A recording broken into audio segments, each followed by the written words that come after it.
परंतु आद्या काली का जो स्वरूप है ना, वो मातृत्व का सबसे, अगर कोई परिकाष्ठा हो सकती है मातृत्व की, तो वो होता है आद्या काली का स्वरूप। देवी काली के हमने इतने सारे स्वरूपों के बारे में सुना हुआ है। अभी आद्या काली जयंती आ रही है। हमें इन आद्या काली रूप के बारे में बताएं। जय मां आदिशक्ति। जब आप ये नाम लेते हो ना, Aadya, that itself should bring so much of clarity of thoughts within you. Means the primordial, the first, जो सबसे पहले थी और जो सब अंत होने के बाद रह जाएगी, उसी का नाम है आद्या। और जब ये शब्द उसके साथ जुड़ जाता है काली, तो जनरली लोग ये समझने लगते हैं कि ये उनका कोई उग्र स्वरूप होगा। परंतु आद्या काली का जो स्वरूप है ना, वो मातृत्व का सबसे, अगर कोई परिकाष्ठा हो सकती है मातृत्व की, तो वो होता है आद्या काली का स्वरूप। ऐसा स्वरूप देवी का जो प्रकट हुई तब जब कोई सृष्टि ही नहीं था। When there was absolute darkness, when there was absolute nothingness, and when the first Ichha Shakti awakened, that was the first time she appeared. Just like to create anything in this world, you need the mother. और माँ का सबसे पहला भाव जो होता है, वो प्रेम का होता है, रक्षण का होता है, पोषण का होता है। तो उसी प्रकार जब देवी आद्या काली प्रकट हुई और उन्होंने ये पूरी सृष्टि की रचना की, यहाँ तक माना जाता है कि उनके प्रागट्य के बाद ब्रह्मा, विष्णु, महेश का भी प्रागट्य हुआ। So she is beyond all of that.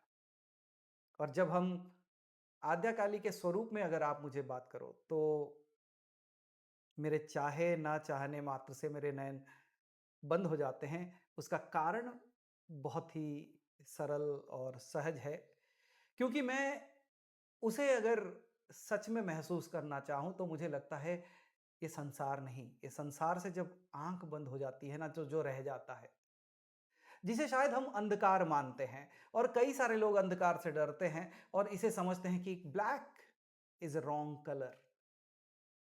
यहां मैं आपको बताना चाहूंगा, उस मां का प्रागट्य उसी स्तर से हुआ था जहां कुछ नहीं था। और जिस रंग से, जिस अंधकार से आप डरते हो, मैं आपको बताना चाहूंगा, अंधकार वो होता है जिसमें सारे रंगों को समा लेने की शक्ति होती है और फिर भी बिना रंग का रहता है।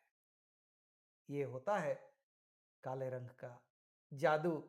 लेकिन लोग उसे बड़े दुर्व्यवहार करके उसे काला जादू बना दिए हैं। But when the goddess appeared, आप अगर मेरे साथ जुड़े हो, इस क्षण अगर आप अपने आंखों को बंद करें और एक बार के लिए उसे मां करके पुकारें, तब देखना आपके सम्मुख कोई भयावह स्वरूप नहीं आएगा। आपके सामने एक मां का हंसता हुआ चेहरा आपके सामने आएगा।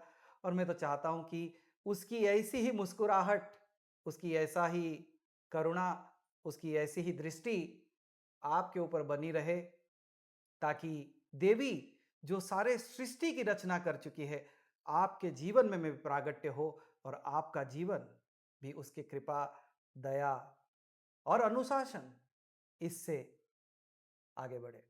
ये जो आद्या काली जयंती आ रही है, क्या इसमें आद्या काली देवी की पूजा गृहस्थ लोग भी कर सकते हैं? और अगर कर सकते हैं तो कैसे कर सकते हैं?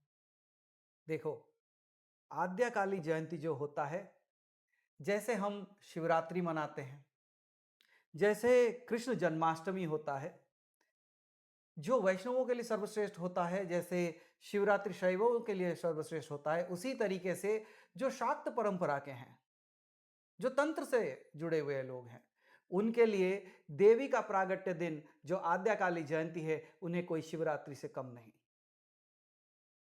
सारे तंत्र से जुड़े हुए, शाक्त परंपरा से जुड़े हुए लोग, सिद्ध परंपरा से जुड़े हुए लोग इस रात्रि का बेसब्री से इंतजार करते हैं, क्योंकि इस दिन वो प्रकट हुई थी जिसके हाथ में सब कुछ है। और जब आप गृहस्थ की बात करते हो, तो एक ही चीज मैं बताना चाहूंगा कि क्योंकि उसने सब कुछ रचा है, तो गृहस्थ भी उसकी रचना है।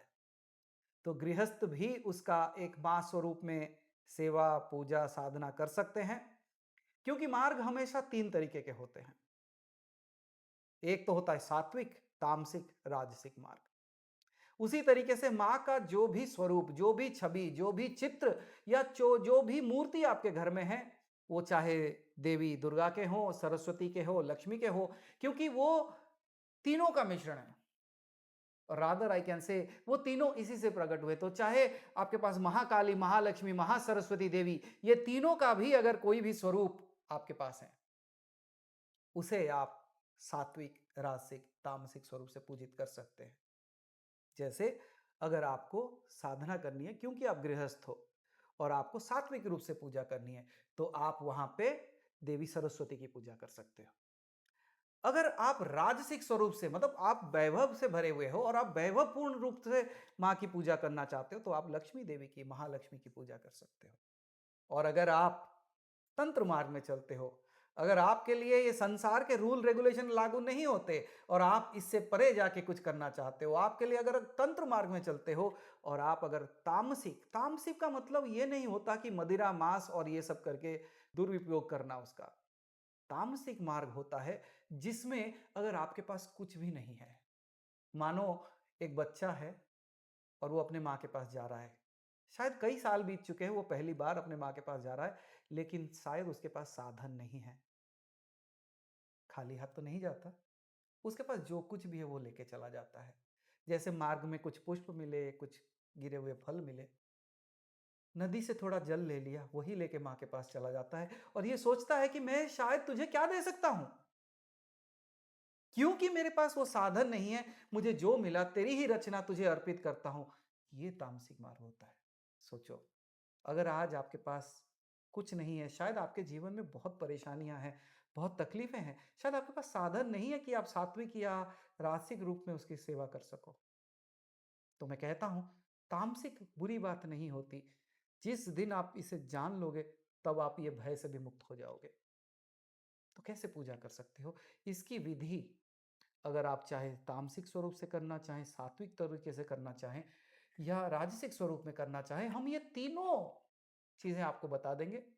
साधना के रिलेटेड जो भी डिस्क्रिप्शंस चाहिए, विधि, पद्धति, मंत्र, ये जो कुछ भी चाहिए, हम ये सब आपको उपलब्ध करा देंगे। हमारा चैनल है भजन चैनल, उसमें भी आ जाएगा और साथ ही साथ अनहद ऐप के ऊपर भी आ जाएगा, ताकि आप सरलतम स्वरूप से माँ की सेवा, पूजा, साधना अपने हिसाब से कर सको। और मैं तो ये कहूंगा, इस बार इसे जाने मत देना। कारण यह है क्योंकि देवी का जो प्रागट्य होता है, उस प्रागट्य के बाद ही उसके दूसरे ही दिन गुप्त नवरात्रि शुरू होती है। ये बहुत ही, मतलब दुर्लभ अवसर है। क्यों जानते हो? मानो देवी स्वयं प्रकट हो रही है संपूर्ण स्वरूप में, उसके बाद वो अपने 9 स्वरूपों को प्रकट कर रही है। इस बार की जो गुप्त नवरात्रि है, वो आपके लिए 9 दिन की नहीं, 10 दिन की होने वाली है। एक दिन देवी का संपूर्ण स्वरूप को आप ध्यान करो, पूजा करो, उसकी साधना करो, उसकी सेवा करो, जिस किसी तरीके से हो। और उसके बाद हर दिन 9 देवियों का एक एक साधना, जो आपके लिए उपलब्ध कर दिया जाएगा। अगेन, या तो हम उसका पूरा 9 दिन की साधना करेंगे, या अगर वैसी साधना नहीं हो पाई, तो उसके रिलेटेड जो भी आपको ज्ञान चाहिए, वो सब उपलब्ध कर दिया जाएगा, मंत्रों सहित और पूजा विधि और कर्म कांड के सहित वो सारे आपको उपलब्ध कर दिए जाएंगे अनहद ऐप और अनहद भजन और मंत्र चैनल पर। मैं तो यही कहूंगा, इस जीवन में बहुत दुर्लभ अवसर ऐसे मिलते हैं जहां देवी ऐसे आती है और आपको उसकी सेवा करने का मौका मिलता है। इस दुर्लभ अवसर को जाने मत दे। प्रश्न मेरा सिर्फ इतना ही पूछूंगा, अगर आपको कभी आपकी माँ की सेवा करने का मौका मिले, तो क्या आप कहोगे कि आज मेरे पास बहुत काम है, आज मैं माँ की सेवा नहीं कर सकता? क्या कभी अगर आपको आपने आपके माँ ने आपको पुकारा है और आप उसके तरफ नहीं जाके ये सोचोगे और किसी दिन चला जाऊँगा? माँ बुरा नहीं मानेगी, लेकिन क्या आपने अपना धर्म निभाया? क्या आप अपने कर्मों से उसके करीब जा पाए? क्या आप उससे जुड़ पाए? अगर जिसने आपको सब कुछ दिया, जिसने आपके लिए सब कुछ बनाया, अगर आप उसके साथ नहीं जुड़ पाए, सिर्फ संसार में रह गए, तो मुझे लगता है कहीं न कहीं आपने एक शायद बुरा लगे आपको मैं ये कहते हुए लेकिन आपने एक तुच्छ जीवन को चुना है। जीवन को चुनने के बावजूद इतने तकलीफ़ें, इतने परेशानियाँ अगर हैं, मैं कहता हूँ एक बार उसे चुन के देखो। उसके शरण में चले जाओ, क्योंकि उसे पता है कि आपका भरण-पोषण, आपका रक्षण कैसे करना है।